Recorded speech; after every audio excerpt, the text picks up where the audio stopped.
You're listening to Community Forum on KCCC 930 AM, sponsored by Eddy County, honoring God, country, and family, thriving with industry since 1889.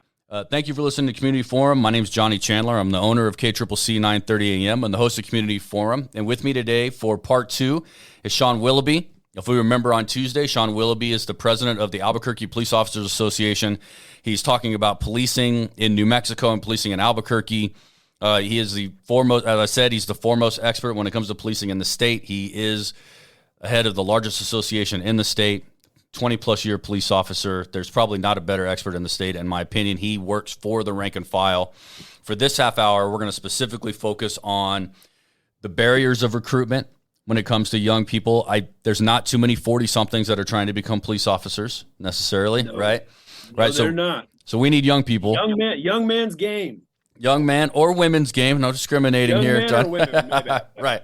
Young they game. So that's how we're going to get started. We're going to do that, and then we're going to talk about the legislative session and potentially what they are or are not doing to help police officers in the state.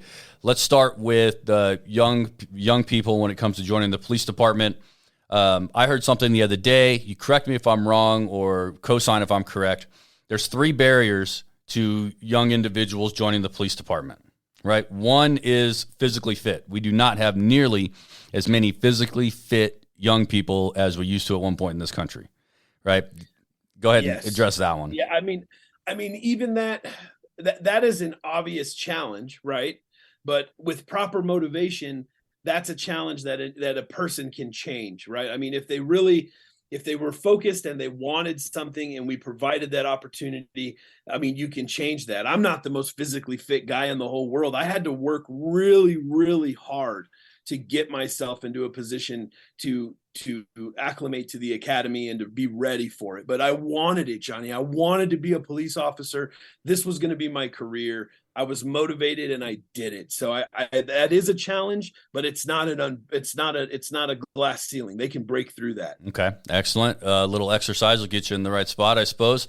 That's right. Number 2 is credit. How important is your credit as somebody trying to join the police department?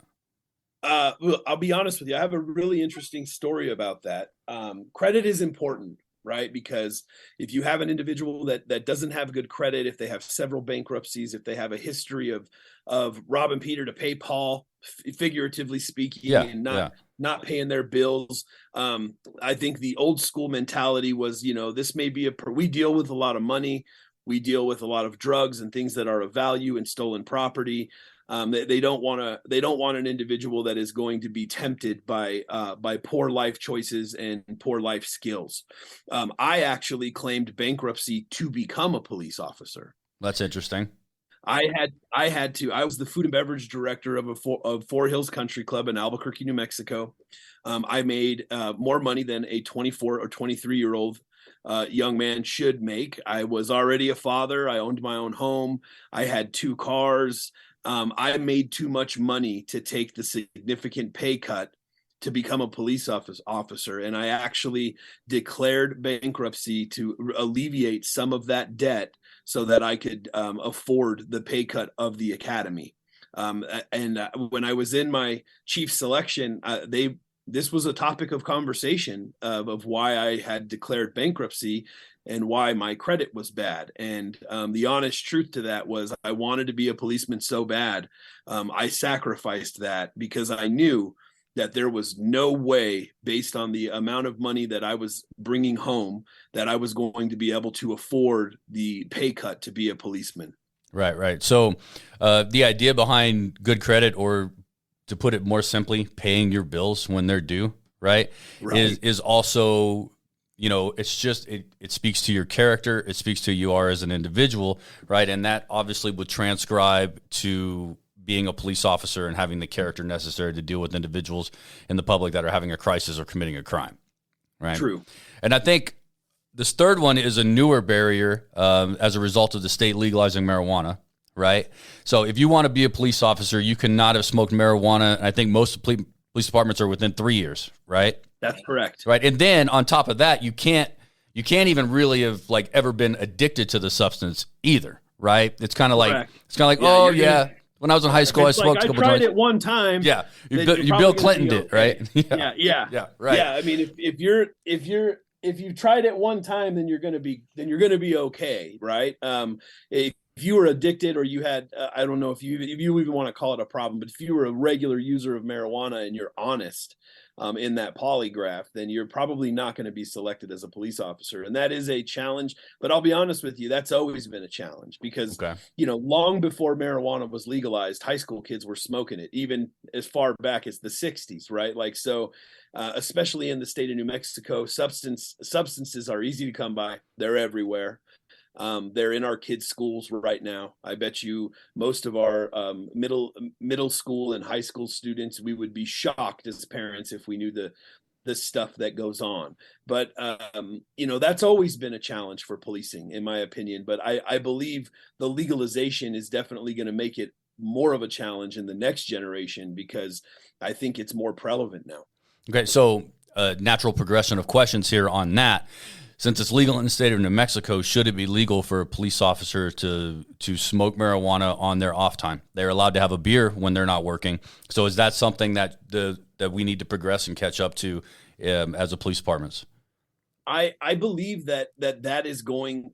I can see that happening in the future, right? I mean, I personally don't have any personal vice or negative opinion about the legalization of marijuana. The problems with the legalization of marijuana that we're experiencing in law enforcement is that the technology for regulation is not caught up with the ideology of legalization, right? So we don't have the tools to regulate this substance. We just simply don't. It's not like, the last 50 years we've perfected the ability to regulate alcohol. We can tell within your blood alcohol regulation how much you've drank, how intoxicated you are, and we can go to court and legally testify the impacts and physiological effects of alcohol for individuals that are busted with DWI.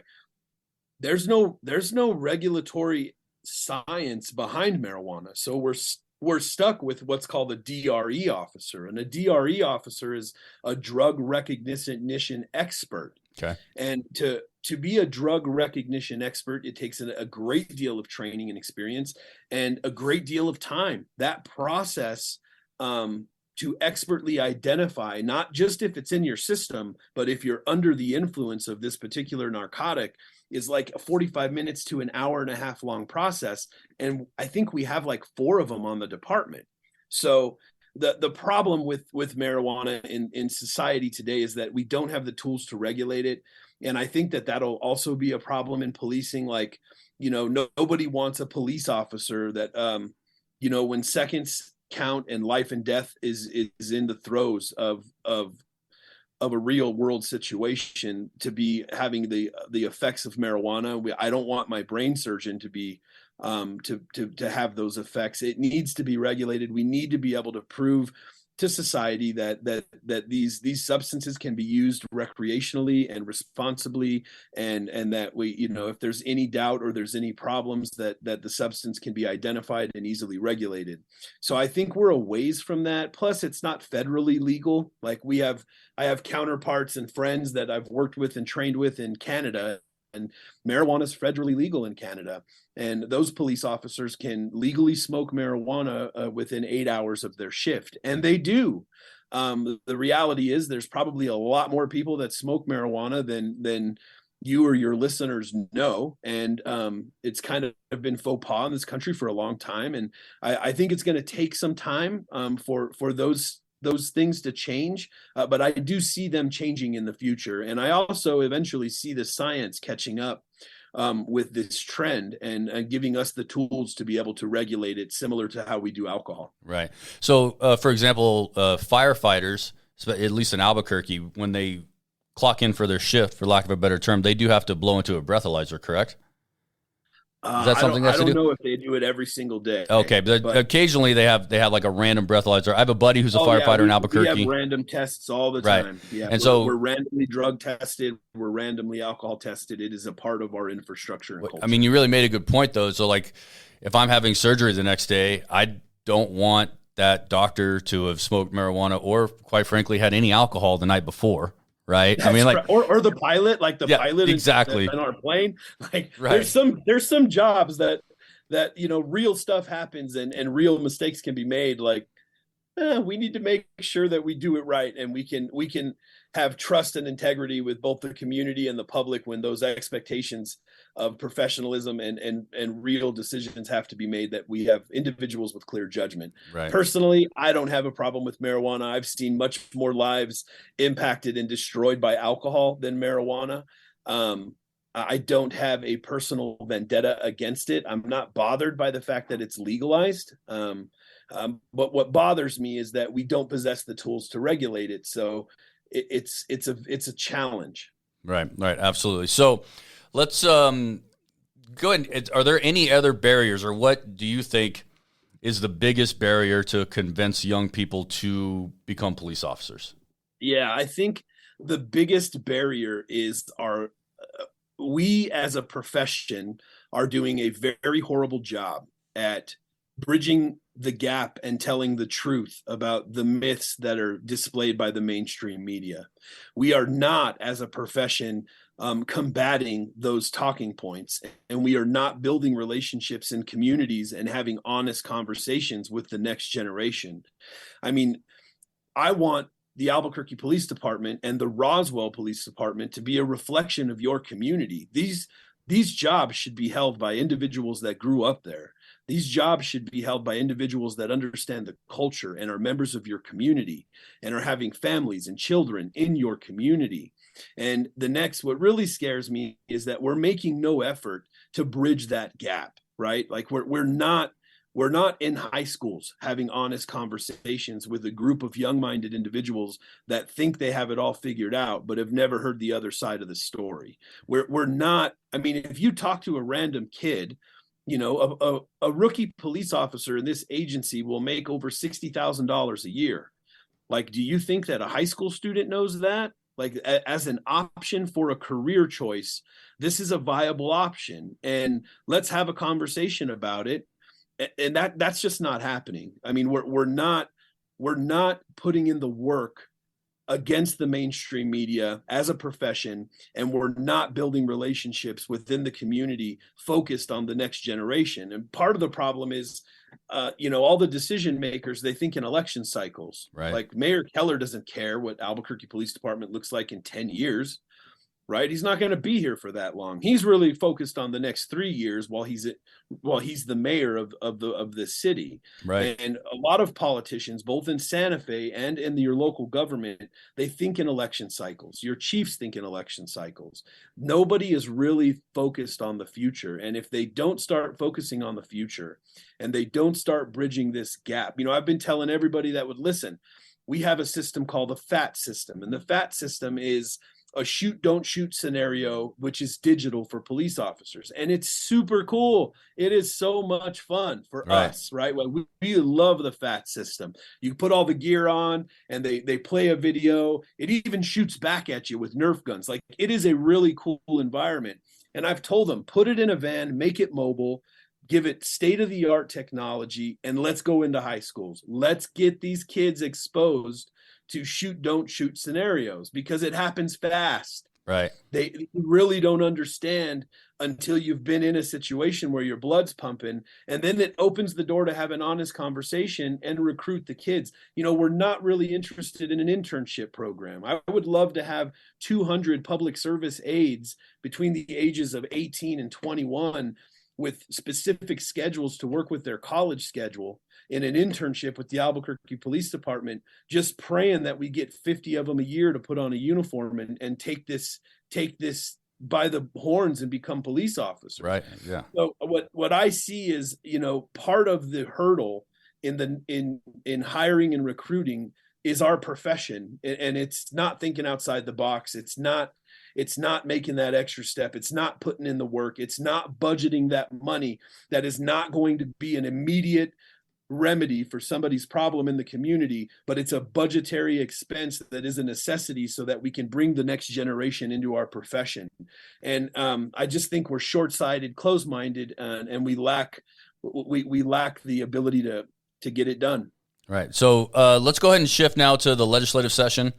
By the time by the time that this airs, it'll be by the time that we air this, the session will almost be over. But we're going to go ahead and talk about what you think is good at the legislative session right now when it comes to police officing or police officers and police departments in the state of New Mexico, and what's not good. Hoping that there is a little bit of conversation on the good, Shaun, but I don't know about that, right? But let's start with the good. Let's start with the good. That's always a great thing to start with the positive. I'll promise you that the good that I'm going to talk about is going to surely die a miserable death. It won't come to fruition. All right.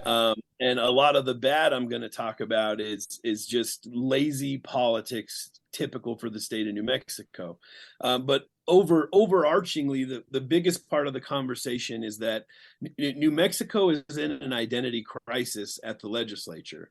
They can't decide between one committee or the other if they hate cops or they want to support public safety, right? Like I heard an hour-long debate about offering a presumptive PTSD for police officers in the state of New Mexico. We're one of the only states that don't have one. Firefighters have one in this state. Oh, that's interesting. And the amount it passed that committee. I seriously doubt it passes and gets to the governor's desk, but the amount of love-hate that these legislators have for our profession is overwhelming. Every single year we see legislative initiatives that are absolutely destructive, and they will bring Albuquerque problems to a city near you.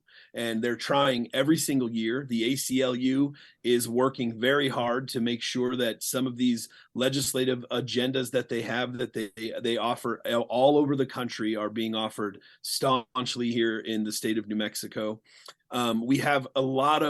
We have an inability to think outside the box. Like I'll talk about double dipping is what we like to call it. It's called return to work. And what that is you can work a full 20-year career and you can retire with your full pension. And then you can come right back to work in the same job and get your pension and your full pay until you die, basically. Right. So this is tired legislation that didn't work for the state of New Mexico. We had it for more than a decade, starting in 2005. It was abruptly canceled by the legislature. I think 98% of all legislators voted to abruptly stop this practice. And the reason why they stopped the practice is because number one, it makes politicians and administrations lazy, right? If they're not focused on the future and how do we get these folks in the door and their own succession plan, and they're primarily focused on calling all their buddies to come back to work who leave and then fill their own vacancy, what we see happen over a period of time is the laziness that comes along with that. I mean, it stifles our pay. It allows us to be less competitive. It ruins everything. It hurts morale. Your younger police officers are now stuck in certain jobs because all of the desirable jobs to become a detective or to go to investigations or to promote are being taken by somebody who's on their second go round. I blame we lost the 20-year retirement. We have the best retirement plan in this country, in the state of New Mexico. We don't advertise that retirement plan. We don't market it appropriately, but we used to have a 20-year retirement for obvious reasons. I mean, the life expectancy for a cop after retirement is 18 months because of the stress, the shift work, the quality of food that they eat while they're at work. The reality is we need the 20-year retirement, but because of stupid ideas like double dipping, we lose the 20-year retirement. Now it's a 25-year retirement. So, what happens is these ideas are being brought back in. It's like Groundhog Day. Like the only way they can fix the problems with staffing in the state of New Mexico is to think about bringing back the past. And it's really frustrating. We have been an advocate against double dipping and return to work programs in this state for the last decade. We have fought diligently to stop it and to prevent it from becoming law again. Management ilk, the ilk of management, of course they want double dipping. I mean, you mean to tell me as a manager or a mayor that I have a whole nother workforce that I don't have to train, that they've already been through this training and they'll come back to work because retirement insurance is absolutely egregious. They'll even make less money an hour to double dip. And my question is, if 70% pay increase, if a 70% pay increase is the answer to bring in our staffing, well, where's the money, New Mexico? Right. Like, don't make my retirement pay for it. Let's put our money where our mouth is. So that's really disappointing. It's just lazy, tired legislation. But we do have, man, there's this piece of legislation that is wonderful, and it's House Bill 227. House Bill 227 is smart. So what this legislation does is it allows you to, in the Municipal Plan 5 is our pension, right? So basically, if I work 20 years, because I'm an old guy, so I'm grandfathered into the old system, at 20 years, I can retire at 70% of my income for the remainder of my life. Right. Every month for you, 70% of your monthly check for the rest of your life. That is correct. We have one of the best retirement plans in the world, in the country. If I work 22 years and 10 months, that goes to 80%. Wow. And if I work to 25 years and 9 months, that goes to 90%. Now, the younger generation, they have to work 25 years to get 70, 30 years to get 80, and 35 years to get 90. But this legislation, what it does is it raises that 90% cap to 100%. So if you work in the job a long enough period of time, you can actually earn 100% of your income. So you can retire, and then you can just retire.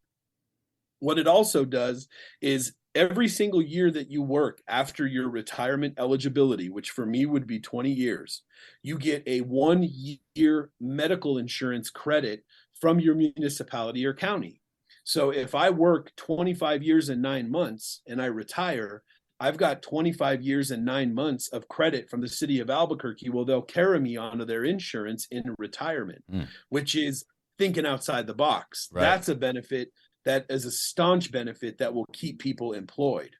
The other thing that bill comes in association with is it taps into the Law Enforcement Protection Fund, which is a surplus every single year. It basically has a revenue source from very different insurance sources.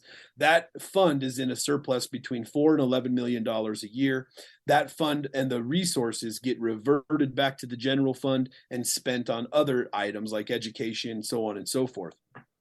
But what we were able to do is provide not only do we have the 100% in this bill, which is an incentive, we've got the medical insurance credit, which is an incentive.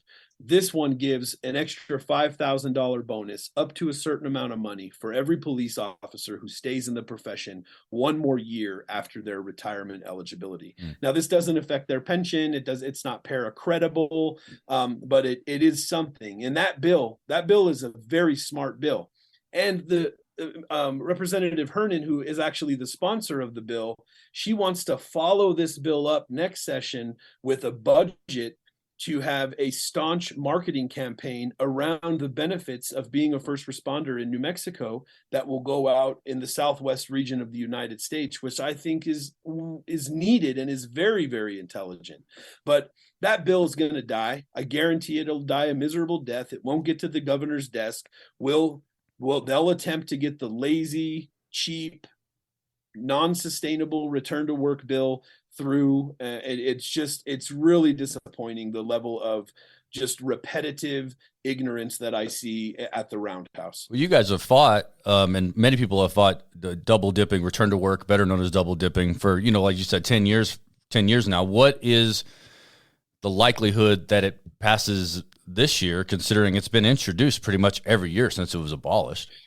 This year, it's pretty important to the governor. So there's a lot of pressure to push this through. It's getting scheduled in certain committees that she may or may not have a certain amount of influence on. So I'm really worried about it this year, but I'm not worried. I'm almost done. I'm 2 years away from retirement. This will be my last term as president.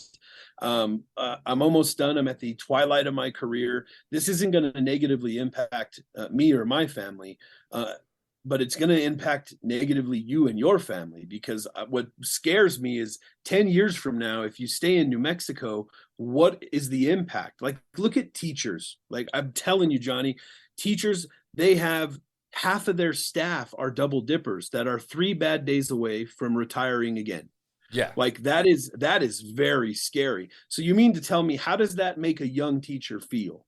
So I have to work an entire 35-year career to retire and come back to this job to make a respectable wage. Well, once you're at the retirement area, right? So when I worked at the city of Albuquerque, there are individuals that stayed past when they were eligible to retire and receive their pension, right? They stuck around. They liked the city. They wanted to help the community members.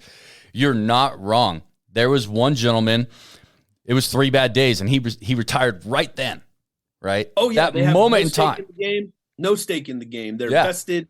They're already retired. They're there for one reason and one reason only, is that the incentivization financially is overwhelming. You're getting a 70% pay increase to do the same job. And I'll tell you, anybody that doesn't or discredits how important benefits are just doesn't really know what they're talking about. I had benefits. I had City of Albuquerque benefits, which are some of the best in the state, right, for a little while. Yeah, they are. I left that position. I enjoyed the job. Respected everybody I worked with. I left the position to own a radio station, right? My wife and I moved to Carlsbad, New Mexico, and we have the Balzano Vineyard and the pumpkin patch, and we really wanted to go out on our own and create something and own something. Well, we're now on the open market for health insurance, and it is breaking us. I was like, it is unbelievable how much we pay for health insurance every month compared to when you have a job and the benefits that come with that. So the benefits are huge, and our country is designed for you to have a position that gives you the benefits, because if you don't, you are being punished. That's right. I mean, I'll tell you, in retirement for a police officer, when I retire, I still have 3 young kids. I have 5 kids. 2 of them are out of the house. The girls are thriving and they're on their own. They have their own benefits. But I've got a 12-year-old, a 9-year-old, and a 6-year-old, and my wife, who is at home right now taking care of those wild boys. When I retire, in order for me to qualify or to pay for retirement health, it is going to cost me over $2,200 a month for my family, which is going to take away half of my retirement. Yeah. Easy. So, I mean, the benefits are such an overwhelming necessity in this country. We just can't live without them. Yeah. So, I mean, it's truly frustrating. And then we see things like last year, the conversation of taking away qualified immunity. What all the New Mexico does is why I say that they're confused, is because in some instances they realize there's a staffing crisis and they realize that something needs to be done. But out of the same mouth, the same individual in the different committee will vote for things like taking away qualified immunity, or not allowing police officers to be categorized as a victim of violent crime if we're shot and killed in the line of duty. The disdain that we see in the state of New Mexico for the profession of policing is absolutely overwhelming, and they get away with it because not very many people pay attention to all of these bills. They get lost in the sauce because we have more bills in the session this year than I think we've had in the history of the state of New Mexico. And it is absolutely inside baseball, but it's really disheartening, and it really, from as a police officer, it doesn't, we're definitely not supported. And I think that if you're going to work on recruiting and you're going to work on retention and you're going to say in a marketing campaign, we're open for business for first responders, we want the best and brightest, and you're applying money for that source to be one of the top paid in the Southwest region of the United States, you can't double speak that, because we're not hiring stupid people. That's not what we want in policing. We want people that are independent thinkers. We want people that do their research. And you can't double speak something as important as public safety, because our constituents and the people that we represent and the people that we fight for and in our communities, they deserve better. Right. You're only one crazy person away from needing a police officer every day of the week. Right. Oh, and I was like, seriously. Right. I mean, you never know. You go about your day every day. You go to the grocery store. You do this. You do that. Right. But you're only one crazy person away from needing a police officer. And when you need them, you want them there. Oh, yeah. I'm telling you right now, it's so bad sometimes. And, it's kind of an oxymoron. It's important for your listeners to understand that we are in a staffing crisis, right? But double dipping and the resources that we get from double dipping, they exacerbate that problem. And it's not my opinion. I lived through it. I experienced it. And that's why we're so passionate about this particular issue, is that we know what it's going to do. We know it's going to make the problem worse, and we can't afford to make the problem worse. I get calls here at the association from citizens that are pissed off because they called on Monday. They're calling me, the president of the union, on Thursday, wondering why an officer hasn't shown up to take their report. And the only thing I can do is give them Tim Keller's number, right? Like that. I mean, there's nothing else I can do to do that. I mean, the truth is that call is so low priority and there's so many calls before it, the officers couldn't get there. So these officers are showing up to calls for service. The community's mad because they've been waiting for so long. There's not enough staff. And most of the people don't realize that in this city of over 600 to 700,000 residents, there's only less than 300 of us responding to your calls for service. Right. Now, we don't have that problem down here in Carlsbad and southeast New Mexico currently, right?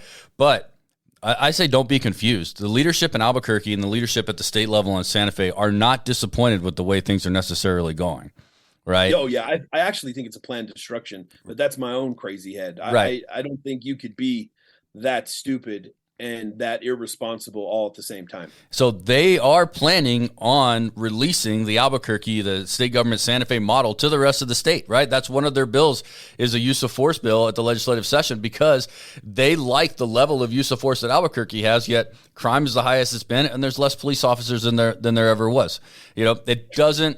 So just be aware down here that it's important who you vote for. It's important for the governor that you vote for. And we tend to be a smaller conservative community, but you just can't give up. You have to continue to keep voicing your opinion, to keep voting, and keep letting every single legislature understand how important public safety is. Because I lived in Albuquerque a long time, and when I was there, it felt a certain way. Now, when I go and visit there, it feels different. It does not feel as safe as even I thought it did when I lived there a year and a half ago. Now, is that because I've become acclimated to a safer community, or is that because it's not getting better?